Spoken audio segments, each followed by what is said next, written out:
वो उन्होंने छापा और उसमें वो जो शल्य चिकित्सक विद्वान प्रोफेसर थे उन्होंने मेडिकल साइंस और सर्जरी पर वो लेख लिखा था और उसमें सब चित्र दिए कि अभी तक जो मॉडर्न सर्जरी है, आधुनिक शल्य चिकित्सा करते हुए ये उपकरण काम में आते हैं जिसकी खोज हो गई है। लेकिन आयुर्वेद में, सुश्रुत के ग्रंथों में, चरक के ग्रंथों में इतने सारे और उपकरण हैं जिसको अभी मॉडर्न सर्जरी के विशेषज्ञ उसको बना रहे हैं या बना नहीं पाए हैं। ये लेख है बहुत पुराना, ये मैं आपको हो सकता है 1975 या 1973 की बात होगी शायद, तो ये आपको मिल जाएगा कहीं ना कहीं इसका संदर्भ।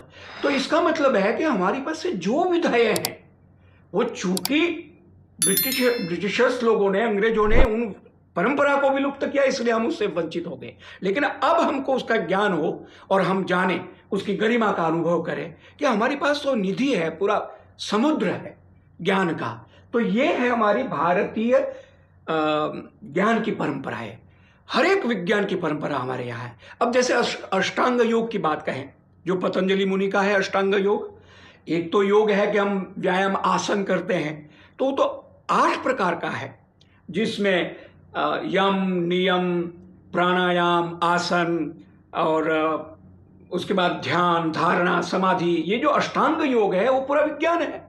आयुर्वेद पूरा विज्ञान है। पूरी सृष्टि में जितनी वनस्पतियां हैं वो औषधि है। अभी मैं आपके सामने कुछ कोटेशन रखूंगा जब आपके स्वास्थ्य की बात करूंगा। तो ये इतना हमारा प्राचीन समृद्ध ज्ञान जिसकी परंपराएं प्रिवेलिंग थी उसको समाप्त कर दिया गया। तो कोई बात नहीं, जो गतम न शोचम चला गया। अब हमको इसके बारे में पुनः जागृत होकर आगे बढ़ना है और जो आधुनिक सूचना प्रविधि है उसको साथ में लेके, मॉडर्न टेक्नोलॉजी को साथ में लेके हमको आगे बढ़ना है। तो इस तरह से मैंने वैदिक साहित्य के बारे में कहा। उसके बाद फिर और हम आते हैं तो वाल्मीकि रामायण आदि काव्य जिसको हम कहते हैं, और आगे आते तो बहुत सारे संस्कृत के नाटक हैं जो आधुनिक, कालिदास, भास, माघ, ये महाकवि जिनकी रचनाएं हैं, और भास के इतने बड़े नाटक है। हाँ, नाटक की बात आई तो मैं आपको कहूं, नाट्यशास्त्र जिसको पंचम वेद कहा जाता है, भरत मुनि का नाट्यशास्त्र, ऋक, यजु, साम, अथर्व 4 वेद तो है ही है, मुख्य उपवेद है 4। लेकिन भरतनाट्य शास्त्र की भूमिका आप पढ़े तो समझ में आएगा कि ब्रह्मा जी के सामने ऋषिनारद ने कहा कि वेद और ये सब गूढ़ ज्ञान तो शिक्षित लोग और पठित लोग और जो साधना करते वही जानते, लेकिन सामान्य लोग समाज में है जो शिक्षित नहीं है या पढ़ते नहीं है या परंपराओं से एकदम नहीं है, तो उनके मनोरंजन के लिए या उनको भी वो ज्ञान हो ऐसा कुछ कीजिए। तब ब्रह्मा जी ने नाट्य शास्त्र का सर्जन किया और भरत मुनि को सौंपा कि आप अपने शिष्यों के साथ इसका प्रचार कीजिए। और ये पंचम वेद है, यानी थिएटर जिसको हम बोलते हैं, रंग कर्म बोलते हैं, जो आज आधुनिक विधा में एक फिल्म है जिसे वीडियो हम बनाते हैं, चलचित्र है, तो उसमें ध्वनि भी है, चित्र भी है, लेकिन रंग कर्म उसकी विधा है, उसका पूरा विज्ञान है, उसमें सारा साहित्य है, कलाएं हैं, इतनी समृद्ध परम नृत्य जिसको हम कहते हैं। अब तो भारत में लोक नृत्य और शास्त्रीय नृत्य की इतनी विधाएं हैं जो हम सब लोग जानते हैं, लेकिन नाट्य शास्त्र हमारा पंचम वेद है। कितनी स्वस्थ, समृद्ध और कितनी पुरानी परंपराएं हैं। प्रत्येक राज्य में, भारत के बारे में तो जितना भी कहूँ कम है, इतना बड़ा विशाल राज्य, इतनी विविधताएं और इतनी समृद्धि प्रकृति ने दी हुई है ईश्वर की कृपा से। 24 अवतार की जिस हम बात करते हैं, और जगह भी है, परमात्मा तो सभी जगह है, लेकिन इस देश की कुछ खास बात है। तो ऐसे पंचम वेद नाट्य शास्त्र की मैं बात करूं तो ये तो पूरा बहुत विस्तार हो जाएगा। तो ऐसी समृद्ध परंपराओं में नाट्य परंपरा एक और है जो रंग कर्मा। दिल्ली में तो राष्ट्रीय नाट्य विद्यालय है जहां पढ़ के बड़े बड़े जो ये कलाकार हैं, सिने अभिनेताएं जो है, उनके नाम आप जानते होंगे जिन्होंने अध्ययन किया है। और मुझे सौभाग्य मिला है कि वहाँ विजिटिंग फैकल्टी के रूप में मैं 1994 से पढ़ा रहा हूँ। वो जब भी संस्कृत नाटक होता है या उच्चारण की ज़रूरत होती है तो वो आमंत्रित करते हैं और मैं जाता हूँ। बहुत सारे लोग हैं जो वहाँ से निकले हुए हैं और अभी काफ़ी प्रसिद्धि के शिखर पर है। तो ये हमारी विद्या है, ये हमारी भारतीय ज्ञान परंपरा के एक पक्ष है, एक कल्प है, एक भाग है, ऐसा आप कह सकते हैं, बहुत वटवृक्ष है। उसके बाद मैं कहूं नाटकों की बात आऊं तो रामायण, मां निषाद प्रतिष्ठाम त्वम अगमः शाश्वती समा यत् क्रौंच मिथुनादेकम अवधि ही काम मोहितम। वाल्मीकि ऋषि जब क्रौंच मिथुन में से एक को व्याध मार देता और विलाप, क्रौंची के विलाप को सुनकर उसको ये कहते हैं, तो उसी समय प्रजा साक्षात ब्रह्मा आके कहते हैं कि आप इसी विषय पर एक कोई लौकिक संस्कृत में महाकाव्य लिखिए, और फिर आदि काव्य रामायण की रचना होती है। ये आप सब लोग जानते होंगे। रामायण के बाद फिर अब हम आए तो गोस्वामी तुलसीदास जी का रामचरित, और रामायण तो हरि अनंत हरि कथा अनंता की तरह अनंत कोटि प्रविस्तरम, राम कथा प्रकोटि विस्तरम ऐसा कहा जाता है। करोड़ों रामायण है। राम, राम माने परमात्मा, राम माने परम तत्व, राम माने ब्रह्मांडीय शक्ति। यद्यपि कृष्ण अवतार, रामा अवतार और बाकी अवतारों की बात है, 10 अवतार 24 अवतार, वो बहुत मतलब विस्तार है, लेकिन ये भारत की विशेषता है।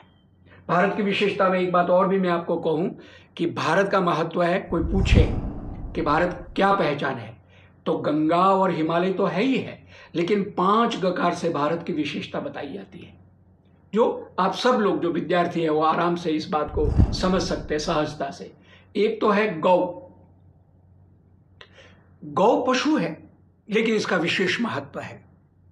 विस्तार से तो क्या कहूं आपको, इसलिए हम इसको माता कहते हैं।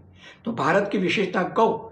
दूसरे देश गौ को मारते, भारत में भी होता है, लेकिन इसका विरोध, इसके लिए पूरा आंदोलन संतों का हुआ था 1968 1967 की बात मैं करूं तो एक गौ, दूसरा गायत्री, गायत्री मंत्र जो अद्भुत विज्ञान है, मंत्र विज्ञान है, ध्वनि विज्ञान है।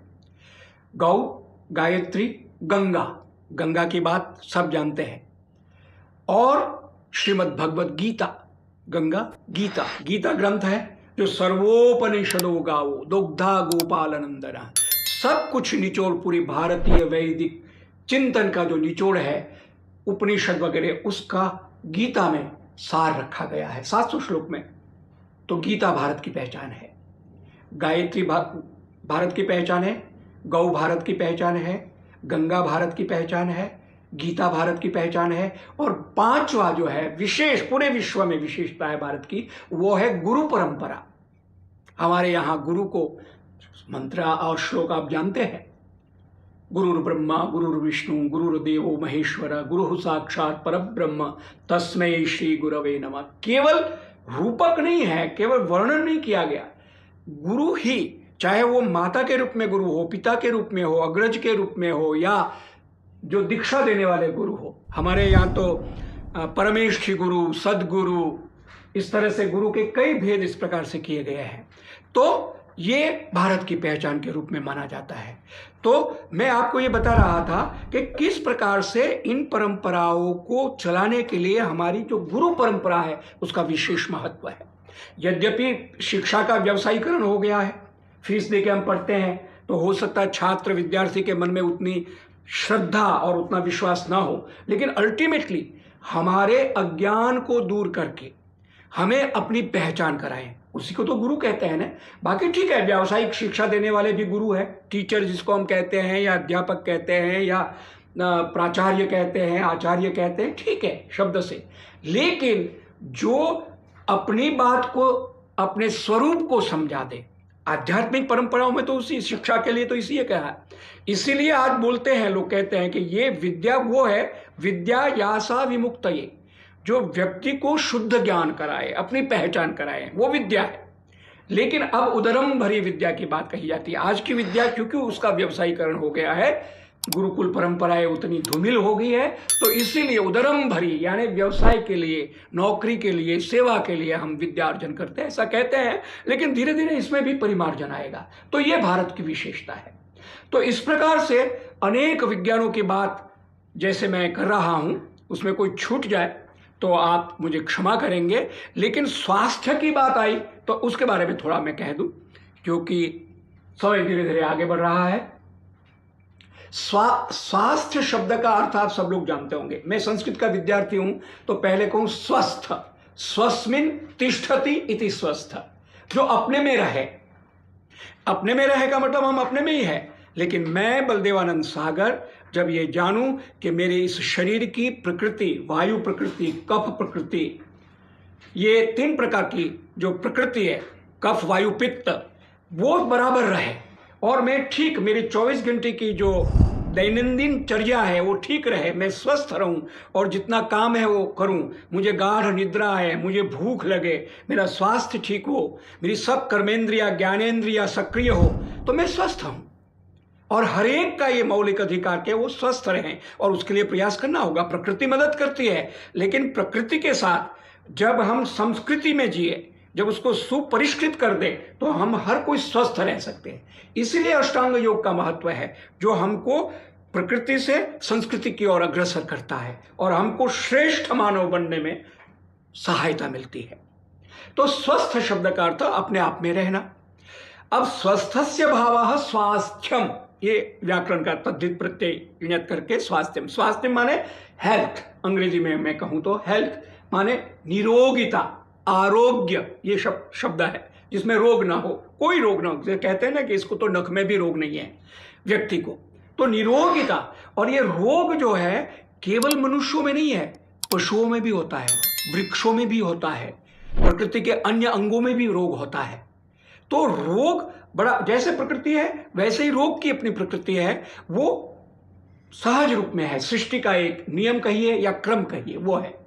तो हमारे जो आयुर्वेद के विशेषज्ञ थे, चरक, सुश्रुत और जितने भी विशेष रूप से कहे, वैसे तो हम मानते हैं कि किस प्रकार से 14 रत्न निकले और उसमें कलश से पहले जो मुनि हैं आयुर्वेद के प्रणेता, वो उनका साक्षात प्रादुर्भाव हुआ और उन्होंने फिर आगे ऋषियों को ज्ञान दिया।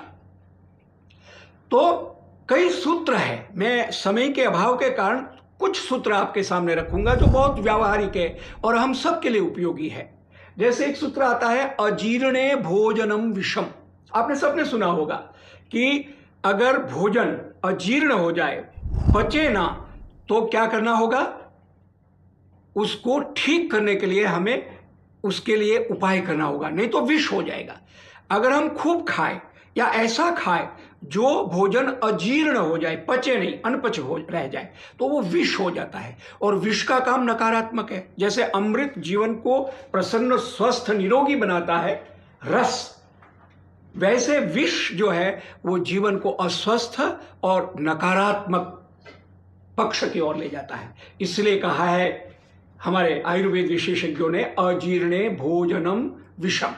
इसी तरह से एक और सूक्ति है, अर्ध रोग हरि निद्रा, बड़ा प्रसिद्ध है। यानी नींद अच्छी आए तो हमारी आधी बीमारियां तो वैसे ही नष्ट हो जाएगी। अर्ध रोग हरि निद्रा, यानी कई लोगों को जैसे होता है कि नींद नहीं आती है, थोड़ी थोड़ी देर में आके वो जग जाता है व्यक्ति, या वो साउंड स्लीप नहीं कर पाता है, तो ये एक प्रकार का रोग है।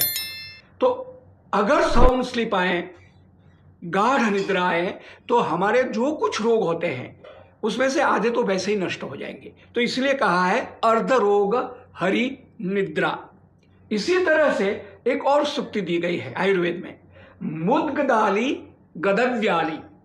मुद्ग बोलते मूंग को संस्कृत में, और मुद्गदाली गदव्याली यानी मूंग की दाल या मूंग भिगाए हुए या अंकुरित मूंग अगर हम खाएं, उसका सेवन करें नियमित रूप से या जैसे भी कर सकते हैं, तो गदव्याली, गद माने रोग, व्याली माने नष्ट करने वाला, मूंग छिलके वाली मूंग की दाल या वैसे बिना छिलके की मूंग की दाल या मूंग भिगो के अगर हम खाते हैं तो ये स्वास्थ्यवर्धक है, बीमारी को समाप्त करते हैं। इसी प्रकार से एक और सूक्ति रखूं आपके सामने, भग्नास्ति संधान करो लशुना। लहसुन माने लहसुन, जिसको आप गार्लिक बोलते हैं।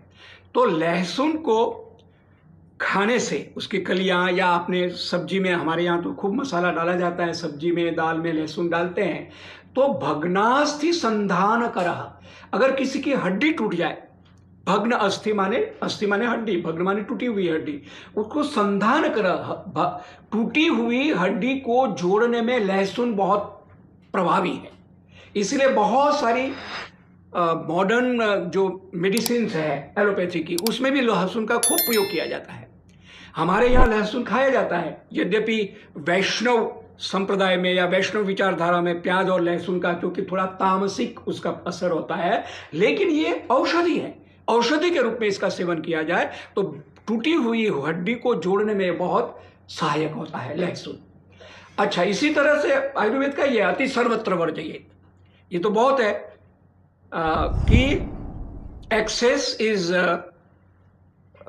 नॉट परमिसिबल, या जैसे भी अंग्रेजी में कहा गया कि अति सर्वत्र वर्जयेत, ये चाणक्य नीति का है शायद, कि किसी चीज की भी अति कर दी जाती है तो उससे परिणाम उल्टा आता है। चाहे सोने में, खाने में, बोलने में, विहार करने में, पढ़ने में, सब में एक बैलेंस, एक संतुलन रहना जरूरी है। जैसे आरंभ में मैंने कफवात पित्त की बात कही, अगर कफ बढ़ गया तो शरीर में फुंसियाँ हो जाएगी, कफ बढ़ गया तो बार बार खांसी होगी और कफ निकलेगा, पित्त बढ़ गया तो शरीर में फुंसिया और चर्म रोग हो जाएगा, और वात बढ़ गया तो जैसे पैरों के जॉइंट से या शरीर के जॉइंट या कमर का दर्द, ये वात की वजह से होता है। तो वात, पित्त, कफ, तीनों जो हमारी शरीर की धातुएं हैं वो संतुलित रहे तो उसके बाद बीमार नहीं होगा, व्यक्ति स्वस्थ रहेगा।